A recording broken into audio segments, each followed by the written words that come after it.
Good morning, everyone. Welcome to our November Family Forum. And we have 47, 48, a couple people still coming in. Thank you for joining us this morning. My name is Ellen Lindsay. I'm the Executive Director here at the AMSA Charter School. We will be introducing ourselves to you, and then we have taken a number of questions in beforehand, and we will go through and answer the questions that were sent in ahead of time. If you have additional questions that you'd like to put into the chat section, we will answer those as well. Each one of us kind of covers different areas of the school, so different people will be answering different questions. Okay, so once again, my name is Ellen Lindsay. Let's see, it says questions in the chat, not Q&A. Okay. That was just a message from Mr. Finkel, our communications manager. So my name is Ellen Lindsay. Some of you in the audience may be new to AMSA. I've been at AMSA since 2015. I came as a school counselor. After about a year as a school counselor, I became the vice principal. And then I was the principal for 2 years and then became the executive director. And I've been in this position since March of 2019. And I have a lot of hopefully good information for you today about the building and a few other things to catch you up on. And I will ask our other two speakers to introduce themselves. Mike? You want me to go? Sure. Ms. Sensei? Okay. Hi, everyone. Good morning. Thank you all for being here. Those of you who are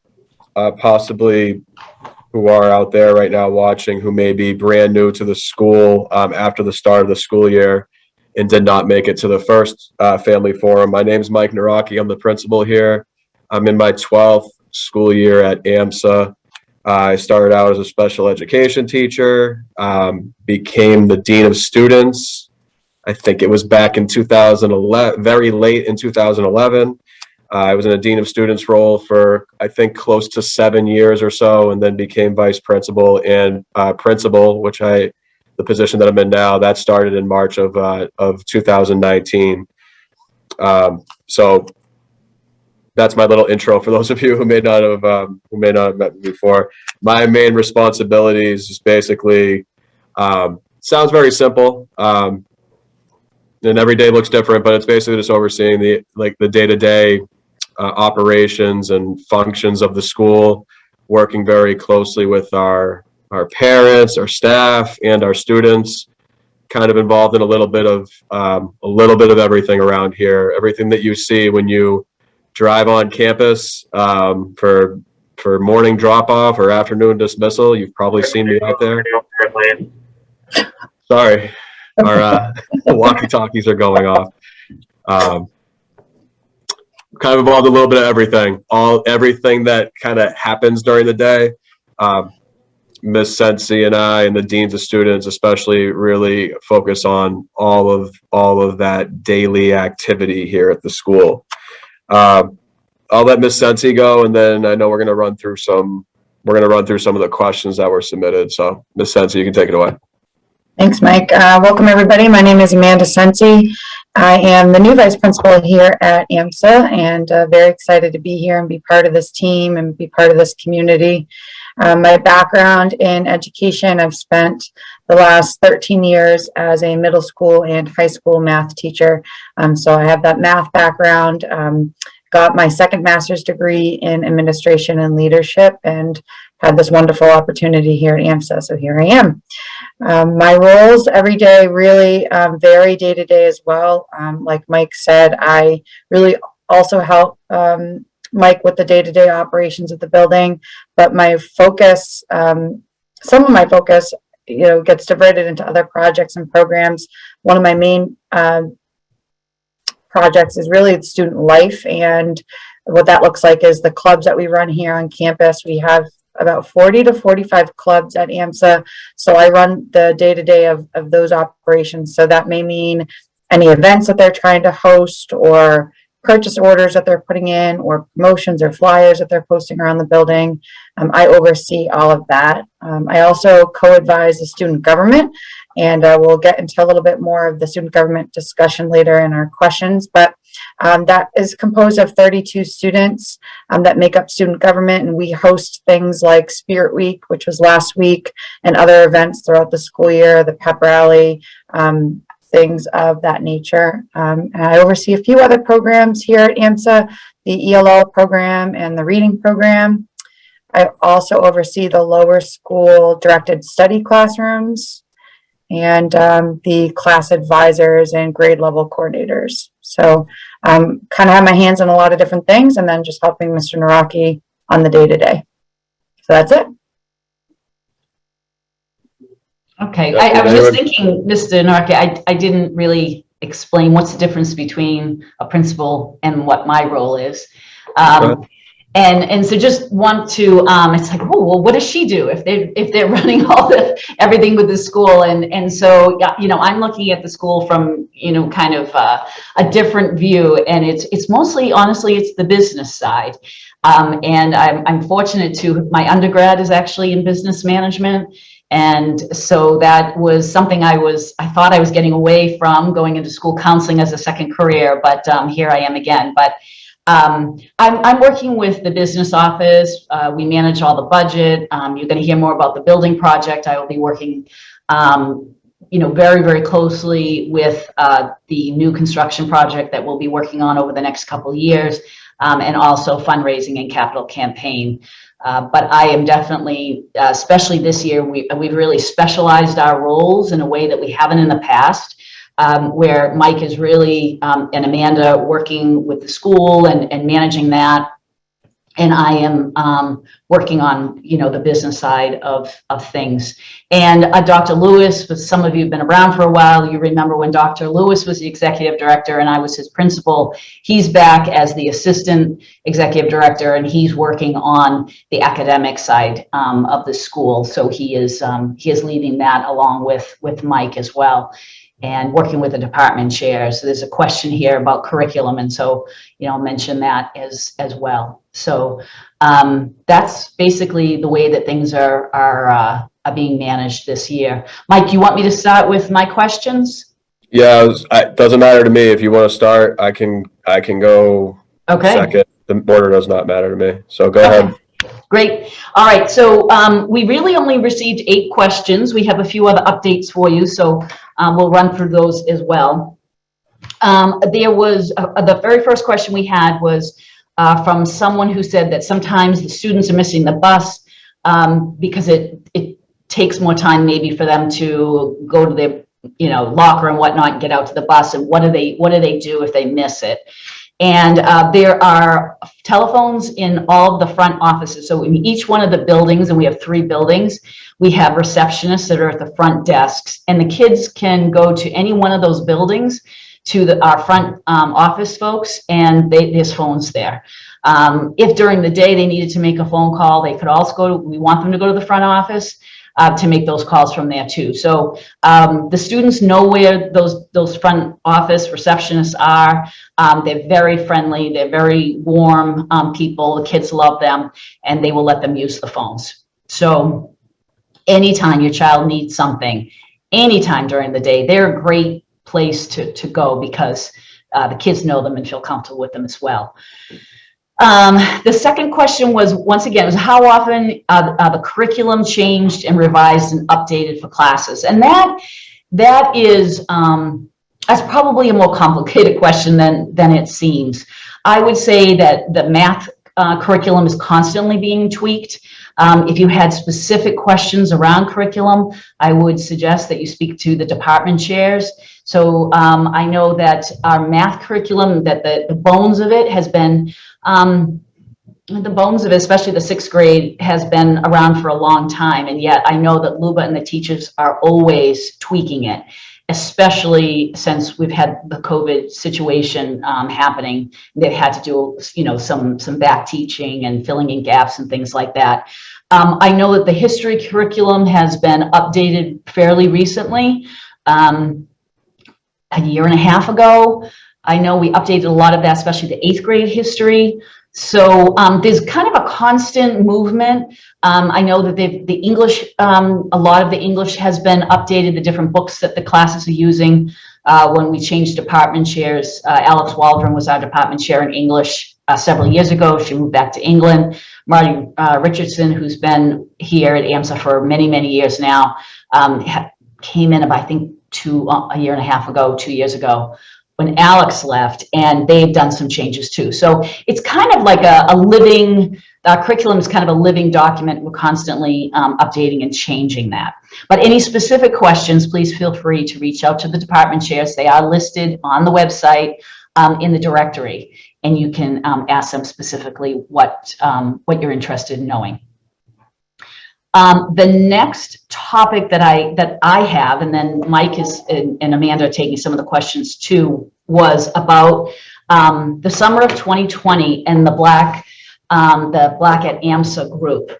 So for those folks who have been around for quite some time, back in June of 2020, it was made known to us that our Black students who were at AMSA at the time, but for the most part, the movement and the information came to us from our Black alum and the experiences that they had at AMSA while they were here. It came forward during the time of the tragedy of George Floyd and COVID, and you may remember that everything kind of collided at the same time. When that became public and was brought to our attention, we acted right away, because the students that brought this into social media, we knew well, and we had relationships with all these kids, and they're our students, and we love them.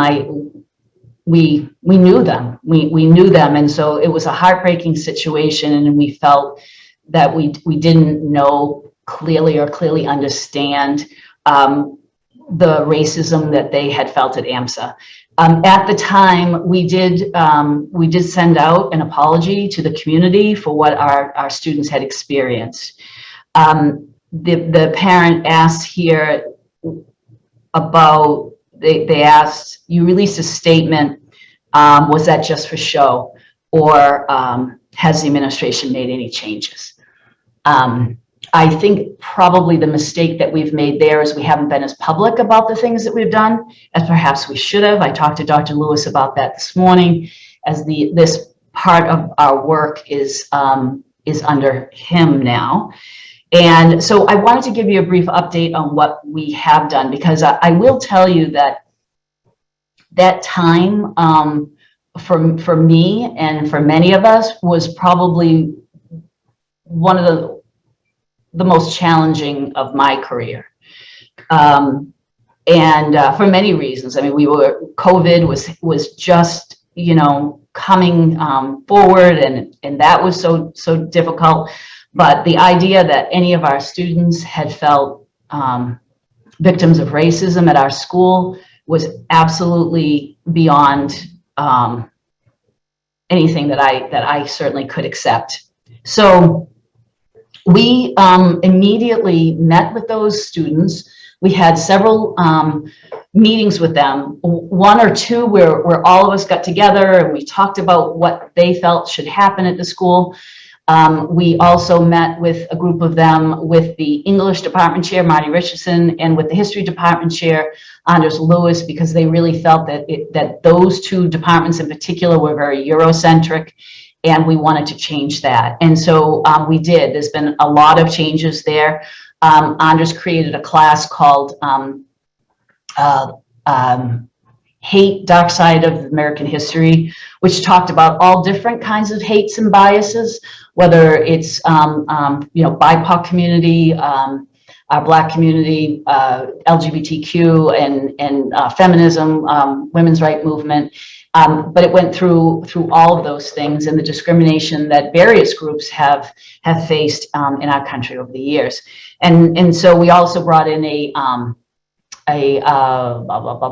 history of Africa as well into the history curriculum.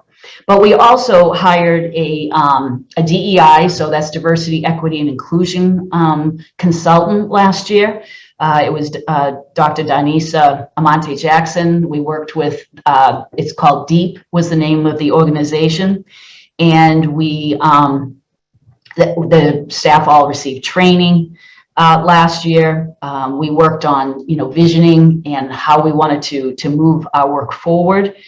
We created the last 2 summers, we had reading and documentary lists that the teachers all participated in, watching different documentaries on the history of racism in the country, and a number of books, and everyone got to pick what they wanted. And we came back in August, we had discussions of those materials that we had viewed and read over the summer. We did the same thing this past August. Those were very successful and great conversations that we had as we all learned together.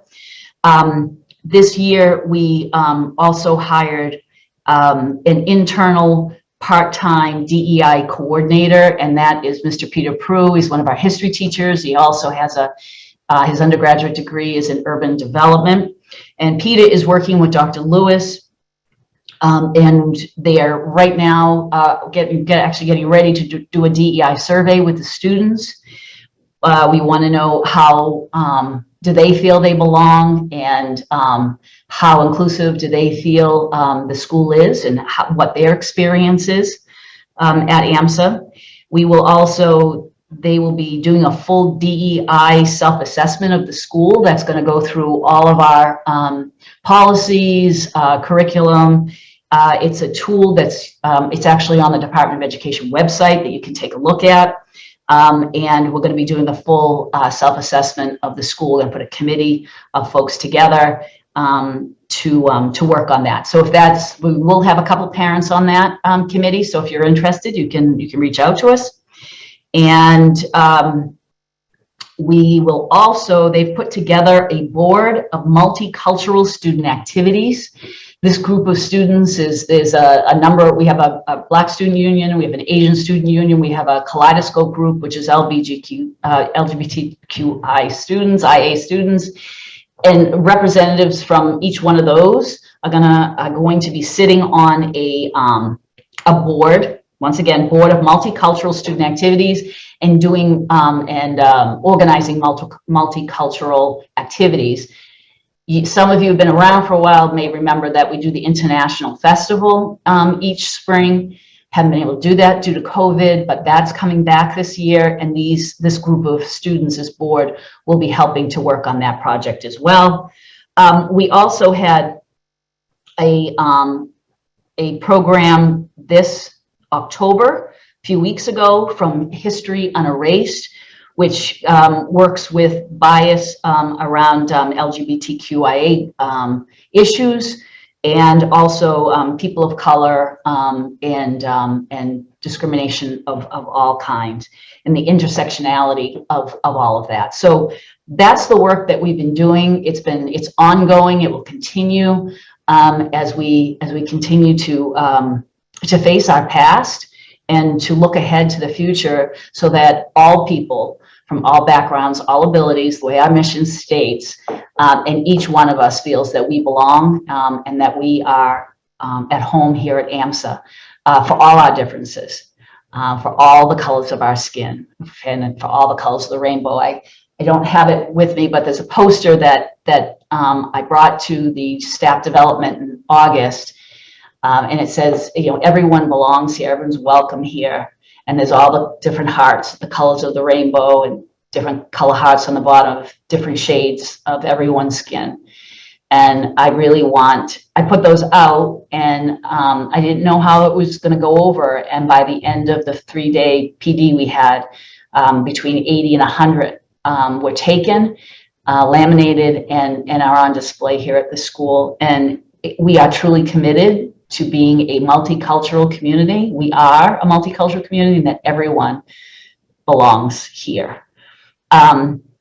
So that's the update. If anyone has any other questions or concerns about anything that's happened since then, or ways we've addressed it, please reach out to me. And then the last bit of information I want to give to you before I turn the time over to Mike and Amanda is about the building and what's happening with the buildings. And I'm going to go back a little bit in history because there may be folks who aren't here and that weren't here in the earlier days, and this may be all new information for them. But AMSA came into existence in 2005. And that was our first year that we brought students here. And I know that the founders had a very difficult time finding a location to hold the school. It was pretty controversial when AMSA came into this community, and people really didn't want to touch it. And our landlord did allow them to rent and lease this building here that I'm in. It's the 201 Forest Street address. And it's the first building that AMSA occupied. As time, and we added grades on, as time went by, then we moved into the 201 building across the street that are known as the upper school building. And we actually shared that with an insurance company for some time. And then we ended up taking up that whole building. And then we call it the 165 building, or the white building, which is the third building. And we have one floor of that. There's 10 classrooms in there, and they're mostly like 8th to 12th graders. Below that is we rent out part of that floor, or the entire first floor, I should say, to the Smock Daycare Center, which is a state-run daycare center there. And so we've expanded over time to all three buildings. That white building where we're on actually the second floor, because Smock is the first floor, we're the second floor. The third and fourth floor are completely empty and mostly gutted for the most part. Oh, Mike is going to share some photos here with us. So your little hand there, Mike, can you move that over to the white building? So this is the white building there. Also 165, and then where I am, which is in the lower school building, is right over here. And then Mike and Amanda currently are in that upper school building there. So you can see these are the two buildings that we have in the parking circulation here. This is super helpful, thank you. So we, 3.5 years ago, the white building got sold. We bought it, but it went on the market, and we thought that it was best for us to go ahead and buy that. So 3.5 years ago, we did buy that. We have owned that building since then. And but we really haven't done anything with it because we weren't sure if we were ever going to be able to buy the other two buildings. You know, we did send out an announcement. I hope that you saw it, but we purchased the other two, the upper school and the lower school buildings. We purchased those on October 20th. We finally passed papers. I will tell you that this has been a pursuit of the schools for at least 10 years that we've wanted to buy these properties. Some folks have said, why did you buy them? You know, they're getting older. You could have gone and bought other properties. And I will tell you that in the last 4 years, I have personally, and believe me, a lot of work has done long before I came on the picture, 5 other properties in Marlboro that we've looked at enough to, we had a purchase and sales agreement on one. We had a very close to a purchase and sales agreement on the other. We've had 3 fit plans done on 3 different buildings. We've done a tremendous amount of work over the years. And every time we would get close, it would fall apart. And one of the reasons is that we're financed in a completely different way than a regular district school. They can get different types of state funding. They can go to, obviously, their cities, real estate taxes can be increased and things like that to supplement the cost of a building. We can't do that. We have to get private, funding, which we have done through Boston Private. And they've been great working with us, and fundraising. And that's the way that we can buy buildings. So we now own, as of October 20th, all 3 of the buildings, plus all of, it's about 9 acres. Some of it behind the upper school building. There's wetlands back there. A lot of our biology classes go there. You can see off to the far side, you can see 4 kicks there. But right, so where the little hand is, there's wetlands back there, and there's quite a slope behind the upper school building. As 4 kicks. So the project, so we've purchased the buildings now. We're very, very excited. We have an owner's project manager that's on staff that we're working with now. There's There's, architects and designers. We're using Feingold Alexander for our architects and designers. They met with department chairs and the academic folks to talk about programming last week. So there's a lot happening here. It will be permitting design process and permitting through the state and through the city from now until the spring. We hope to break ground at the end of June, July, and get some of the initial work done in the summer. But this project we will be in full construction mode all of next year. So it will try to keep the nightmare to a minimum. But we will be going through a big, huge construction project over the next couple of years. Just to point out to you, one of the things that's happening, if you come into the school, you know that down here by this red marker on Forest Street, you come in this way as if you're going between Four Kicks is to your left and the school is to your right. And that has been the main entrance since AMSA started. We're actually going to be changing the main entrance to the other side of the white building. Mike's moved a little hand there. And it's going to circle down the side of the 165 building. It's going to circle towards the back. Going to have to build out a retaining wall area, extend that road all the way behind the buildings, and then back out again. That's going to close up the center of the campus, which is, we feel, very, very important. It's a priority for us because it's very dangerous for all of us to be driving between the buildings when kids and other adults are walking. So that's one of our primary objectives. The other thing is to get the cars from off of Forest Street. It's something we've promised the city for many years that we would do. And by being able to stack up cars all the way around campus, we can get people off of Forest Street. And we think that's going to help a lot with the congestion. That's one of the parts of the project. The other is on the 165 building, we're going to be building out the third and fourth floors. We're not exactly sure what we can do right now. We are going through permitting and coding research right now, but the third and fourth floor could fit out anywhere from 10, 20, maybe even up to 24 classrooms, conference spaces, office space. For us, it's likely that the administration will move up there as well. And so that's super exciting. We'll also be adding what we're calling, it's going to be a gymnasium multi-purpose space. I can tell you that we spend a tremendous amount of money on rent at Four Kicks each and every year.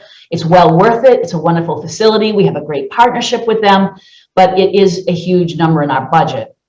And so it's going to help take some of the pressure off of the rental expenses there. Not entirely, because we're going to need their fields. We're never going to have space in AMSA for enough fields. But we will, we're not sure where this new gymnasium is going to go. We're hoping it's going to be 2 basketball court size. But that's another place. And now that space, we also keep in mind that anytime we have like a National Honor Society induction, when we do AP testing, a lot of these things where we need a lot of people in a room, we have to rent space from hotels, the Grand Ballroom for the 8th grade step-up day and things like that. We need a space where we are not spending extra money renting space off campus. So this is going to be really helpful to us. Just one last thing here. You can see where the P for parking is towards the very front, towards Forest Street, where that parking is all going to be extended. You can see how far out the Four Kicks parking lot extends. We'll be extending our parking lot out there as well. So we're going to extend the parking and, look for, obviously, the designers are looking right now of where we can fit this multi-purpose building that will kind of dual role also as a gymnasium. So just giving you, I hope, some nice details there as we get drawings and renderings and things. We'll make sure that those get up and out and on the website and sent out to parents. Right now, we're still in deeply into this planning stage. It's a very exciting work. For those of you, if there's anyone out there who's volunteered to be part of the community council, the parent council, we'll be speaking to them to get feedback from them too. You can always send any kind of feedback and ideas that you have to me as well. last word that I have is about the capital campaign. In order to make this project happen and really be able to give our kids everything on this campus that we want them to have updated, I'd love to have updated science labs, all kinds of things that we can do. We're going to need money and we're going to need support. We will be able to finance $24 million. We've put $4 million of cash into it. We're going to need more funds really to reach the dream that we have for our campus, which is going to be a multi-year dream, I can tell you that. So we have put together a capital campaign committee.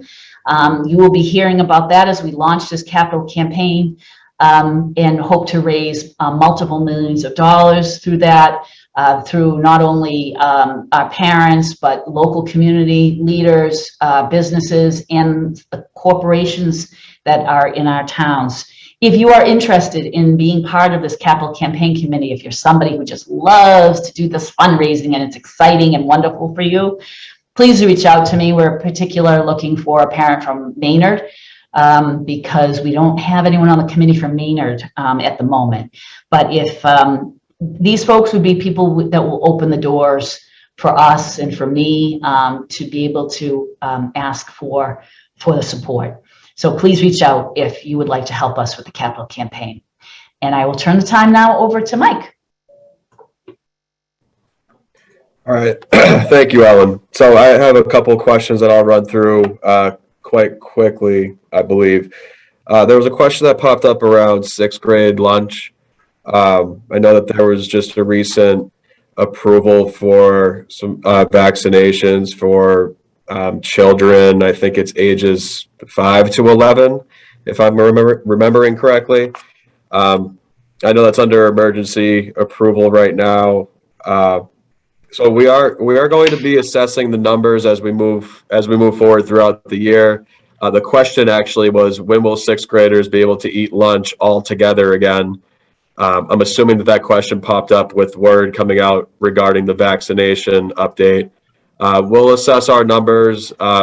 I'm thinking probably in the second semester of the school year, which would be late January. We'll kind of see where we're at, see what the status of everything is at that point, and make a decision. We're not going to rush that process at all. So please be patient with us. It's all brand new. It's new news, and we want to approach it very deliberately and cautiously. So it's something that we'll review, I would say, starting second half of the school year. Some COVID or medical related questions popped up regarding close contacts and the communication from the school to families when close contacts are identified. So there is a Massachusetts set of guidelines out there that pretty much, from my understanding, states that if a close contact is identified who is vaccinated, that you do not necessarily need to contact that close contact. However, our nurse, Ms. Searle, and her team of nurses, they are still making what Maureen Searle is calling courtesy calls to families who, if their child is identified as a close contact and they're fully vaccinated, she's still making the phone call to the parents, regardless of vaccination status, just so everybody knows. And on that phone call, she is advising the parents to monitor their child for 14 days. Again, this is vaccinated or fully vaccinated, not unvaccinated or fully vaccinated. For the vaccinated students, she's still encouraging the parents to monitor their child for 14 days. And she's also offering them the opportunity on the 5th day, since after reporting to the family, that their child can come in and get tested in the health office with the Buy Next Now testing that we have. So I do think that there's some confusion out there among some of our families that we are not contacting all close contacts. And the truth is that we are. This has all been officially confirmed with our nurse's office. Again, regardless of vaccination status, Maureen Searle and her team of teachers are contacting anyone identified in the process. If you are not contacted, if you catch word for whatever reason that a student in another student in your child's class contracted COVID, had a positive COVID test, and you're wondering why you did not hear any word about that. The reason why you didn't have any individual contact is because your child has not been deemed a close contact. Our nurse's office will contact, again, anyone identified. They will be in touch with the families individually. If you don't hear from the nurse's office about close contact, that means that your child was not deemed a close contact. A reminder that a close contact is anyone who is within 3 feet, masked or unmasked. In our case, it would be masked at school. If they're within 3 feet of them for 15 minutes of time consecutively within a 24-hour time period. So I just wanted to kind of lay that all out there and give everybody an update on how that's all working. Also, I believe our health office just yesterday sent out a COVID statistical update, very broad and general update that they will continue to update the community just on the number of positive cases and things of that nature. Next, I talked about 6th grade lunch. My last item is there was a question. I don't want to downplay it and say it was a super simple question, but there was a question about just a student who observed and told their parents, it sounds like, that there was a lack of soap or hand sanitizer in the dispensers here around the school. So what I would encourage that student and or that parent to do is just report situations like that directly to the office, or call the school, or email the school just to notify. You could email me, you could email our facilities director, you could email the front desk receptionist, really any administrative staff member. We don't have anybody who's like solely dedicated to that other than our facilities director, Mr. Lane, who is flooded with emails with many, many different facility issues. But for something where if a student comes home, any of your children come home and say, hey, in the bathroom, there wasn't enough hand sanitizer or soap dispenser, or, we're missing this, that, or the other thing. And it's just kind of like a day-to-day item, not a major emergency. Always feel free just to contact us and we will look into it. I know that we have a cleaning service, a service that's here that goes into our bathrooms throughout the day to clean all the student and staff bathrooms. We have asked them, since this question came in, just to be more mindful moving forward of making sure everything is filled up appropriately in each and every bathroom. So, Ellen, you covered communication, like the phone usage the students have access to at the main office of each building. So I will stop and I'll pass it over to Amanda. Thank you all. Thanks, Mike. So the question that I got regarding a student life question was regarding the homecoming dance. Is it possible to schedule another dance this fall since the homecoming was canceled?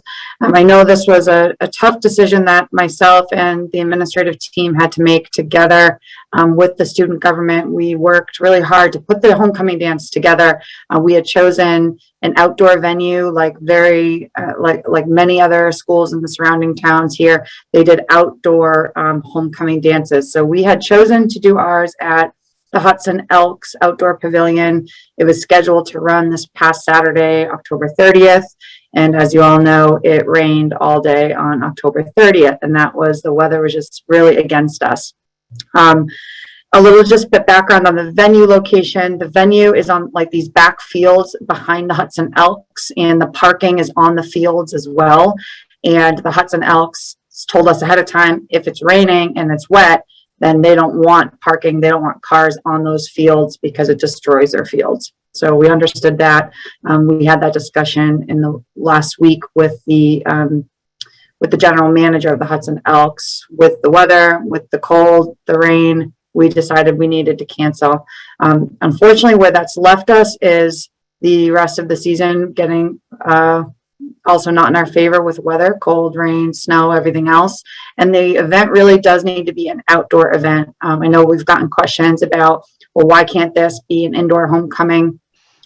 To piggyback really off of what Mike was saying about the close contacts, we're running a dance or social event. We were expecting around 300 to 350 students together. If it were inside, again, they would have to be masked, but there'd really be no contact tracing. We wouldn't know who was hanging out with who. God forbid that a student did end up getting COVID at that event. We really don't know who we'd have to trace in terms of what were the close contacts. We're talking now about 300 to 350 students all together in one indoor venue. So outdoor venues for homecoming was the choice for us, including other surrounding towns. We did our research on that. We really tried to find the best place possible. And in the end, the weather ended up taking over on that event. Our plan is for the spring to host a homecoming dance, or maybe maybe spinning that a little bit, maybe calling it a spring fling, or the student government's excited about it. They're really looking to host that spring dance, hopefully again at the same venue that we had already coordinated with at the Hudson Elks. And now we just have more time to plan for that. So I think I've answered the homecoming question, and that was it for me. Okay, thanks, man. I want to jump in real quick. There was a question that popped up about teacher attendance, and I'm not going to get into any specific personnel concerns here, but it does bring something up to me. I'm actually glad that item popped up. This year, I think nationwide, there's definitely a substitute teacher shortage. We are dealing with teacher absences, just like any other school district deals with, and we're having a tremendous amount of trouble finding substitute teachers on call to come in and cover those classes. We have one dedicated internal substitute that's here each day. We have another person who does that part-time each day. Other than that, we have a very inconsistent response from some of the other on-call substitutes that we have. And it's not really their fault. They're also working with multiple districts as well, as there are shortages everywhere. So anyone out there who's listening today, or anyone who knows anyone who has some free time during school operating hours, or looking for something to do, they want to get involved with the community, and they have the time available to them, please, rather than going through School Spring and the application process, if you want to, we'll take an email. You can email me, you can email Amanda, you can email Ellen, you can email Mr. Finkel, you can email anyone that you can find on our site. If you are interested in substituting, let us know. We'll have a quick little interview. We'll meet with you, and we will more than likely invite you on in to come in and join our community and help us out. We are in a process right now where we are asking our own teachers to come in and cover other classes, which takes away from those our full-time teacher. It takes away from their preparation time for their true classes their true course loads that they teach. It's just taking up their time in general for any free time or relaxation. So, it's definitely impacting the community right now. Of course, we want everybody to be here every single day, but we have 135 staff members in total and close to 90 teachers. So naturally, human nature, people are going to be in and out for a multitude of reasons. So we do need help. We have a much smaller substitute pool than we've ever been accustomed to here. So please do keep that in mind. Anyone out there is interested, or like I said, if you know anyone, family member or a friend, neighbor, whoever, let us know, please. Yeah, please let us know. Two questions came up in one in the Q&A and one in the chat that I will address before we say goodbye to you. One was just percentage of vaccination, and this kind of goes back to everything that Amanda and Mike have said too. Our teachers are almost 87%. It's 86 point something percent vaccinated, so that's great. But our students, as of last Friday, we're still at 62%. Now, granted, today the 6th graders can start getting vaccinated, but even at that, the 11th graders are kind of winning the race they're a little over 80% vaccinated, but our other classes are not close. They're in the 60%. And I know folks have asked about, at some point, will we be able to do the 80% mask option? Not anytime soon. So, when we talk about having a dance and not being able to do contact tracing, when you've got kids that we only 60% of them are vaccinated, I still find that concerning. So I would, continue to encourage everyone to get the kids vaccinated. We're looking at doing a clinic here at the school. I just actually, now that Pfizer's been approved for 5 to 11-year-olds, sent the nurse an email about that this morning. So please continue to do that. And then the other one came up in the Q&A, and that was, about teacher wellness and teacher morale. And that leads to what Mike was saying about absenteeism. Now, we've, as he mentioned, we're human beings. We've got about 90 teachers, and they have human things going on, just like the rest of us. And so that certainly has had an impact. But it has been a rocky start to the year. I would say that the kids being home for so long, that there's a lot of gaps, not only in academics, but in their where they are emotionally, and where they're just not used to the self-discipline that normally you see in school, especially at AMSA.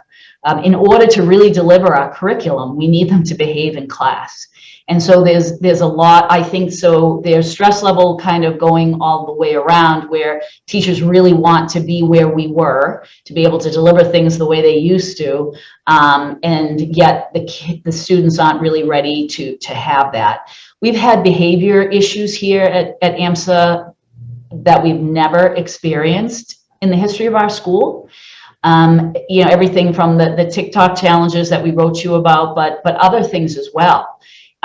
In particular in the middle school. So if you are the parent of a middle school child, we would ask you to sit down and talk to your kids about behavior and showing respect to each other, and showing respect to their teachers.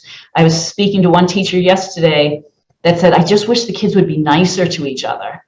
And it's almost like social skills were lost over at this time, that having that kind of civil, supportive, friendly, fun conversation seems to have been replaced by things that might be fun to videotape for TikTok, rather than just really treating each other in a friendly, caring sort of way. So I would say that the question was concern that I had mentioned before about teacher wellness and morale.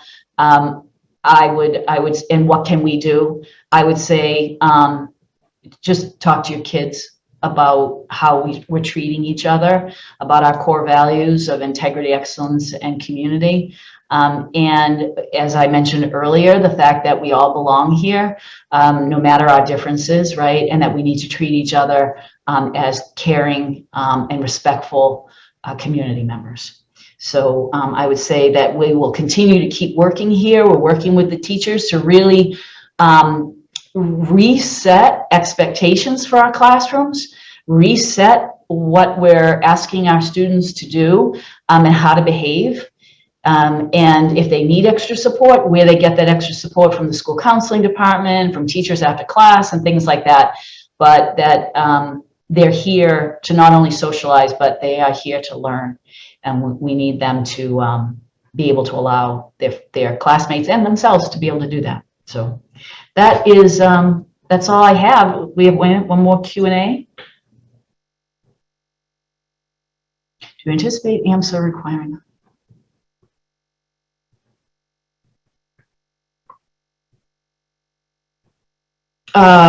Juniors had a certain, the juniors never had a certain vaccination requirement before starting school. I'm not sure. I was in a meeting recently with the Department of Education Commissioner, so Commissioner Riley, and he suggested actually that we hold off, and we're very cautious about requiring vaccinations. Right now, I believe that the Pfizer vaccine has been approved, more than just an emergency approval, but approved for adults. I believe it's still emergency approved for the teenagers. It was the 12 and up, and as of last night, the 5 to 11. But it's emergency approval and not the full approval from the FDA.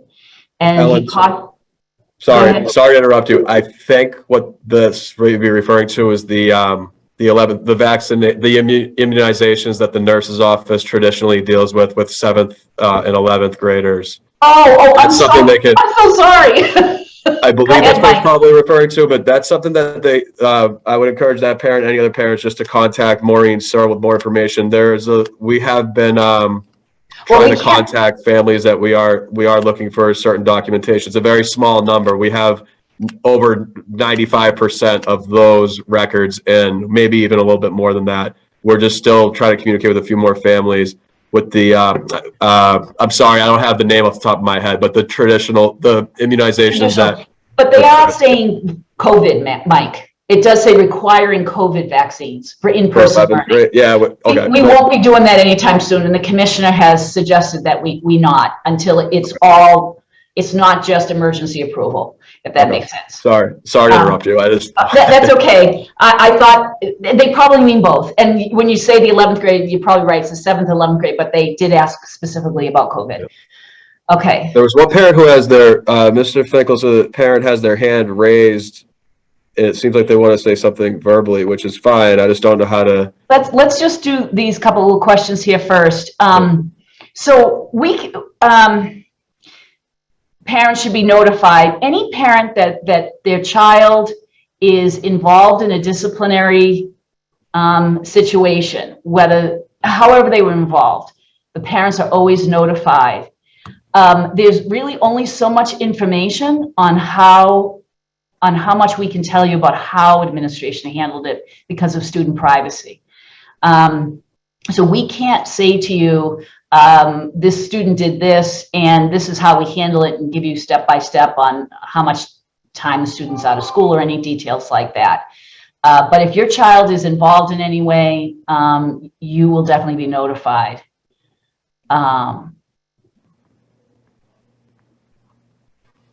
Okay. Who exactly should we reach out to? I did reply to Andrea about the Capital Campaign Committee. If you're interested in getting involved in that, please email me directly. And I did put my email address in the chat box for anyone who's interested. Okay, and somebody else wanted to say something. I think Mike may have to do that. Ms. Lindsay, yeah, there's a parent who's raised their hand, so I'll go ahead and unmute Sure. the parent right now. So Mr. Bibu, if you still have a question, you can go ahead.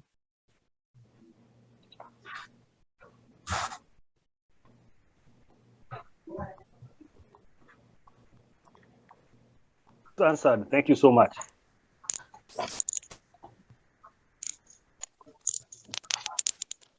Hi, Mr. Bibu. Yeah, hi. My question was answered, actually. Thank you so much. Oh, great. That's good. Thanks, Mr. Vivian. Good to see you on here. Thank you. Take care. I hope all the kids are doing well. All right. Anyone else? Anything else added in here? We're all set. Oh, wait, we have, can you please provide an update on what you're seeing in regard to the mental health issues that were high last year? I would say Mike and I and Amanda meet with Kate Driver regularly. Kate is the director of school counseling. We brought in an extra school counselor this year. We hired an extra person in the high school so that we have a little more availability. We also have a clinician who is coming in to meet with students as well during the school day. They're coming in a couple days a week. What else? We've added a new advisory program in the middle school.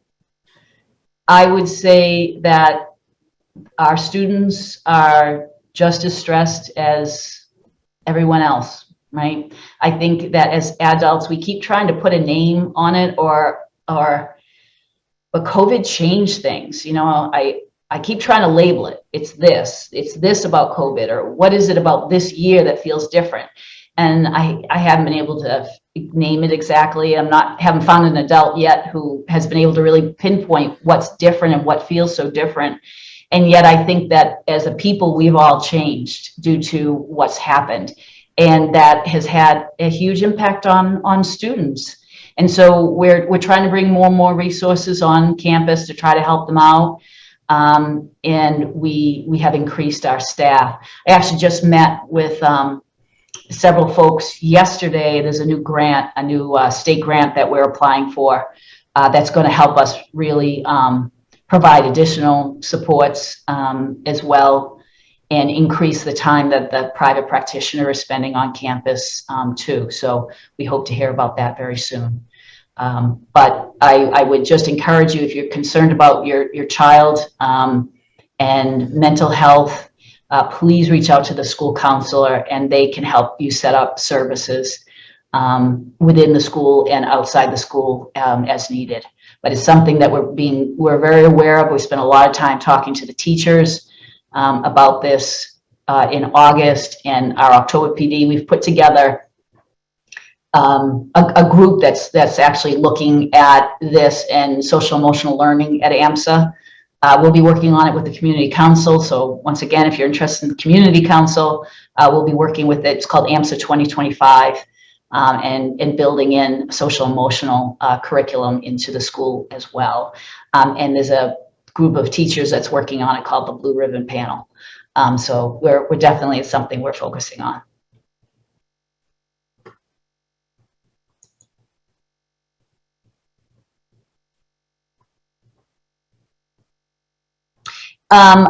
Yeah, we had one question here about what we're actually doing. One of the honestly, the grades that's been most challenging has been the 7th grade, and our dean and a couple of others will be going into actually their DS and talking to them, and working with them directly during DS. We find that when we bring them all together, because we've already done that, the crowd's so big that it's tough to have that smaller group interaction. So I think that it's maybe better to do it that way. We did have some email issues with things going into spam. Oh, hi, Cynthia. I didn't realize where you were getting these questions from. Now I see. Okay. I haven't seen any of these questions that you're referring to, but I was looking in the wrong spot. I'm seeing, okay, Cynthia, if you're interested in community council, email me. And we'll get you set up. Our first meeting is November 17th. We've already have 22 parents, I think, who are and guardians who are joining us. So yeah, let me know. It'd be nice to see you, Cynthia. Thanks. I know that that Heidi's out there too. So, and I think that's it. Do we hit everything? I think we did. Thank you, everybody, for coming on a Wednesday morning. Appreciate it. Yeah, thank you all. Thank you, everybody.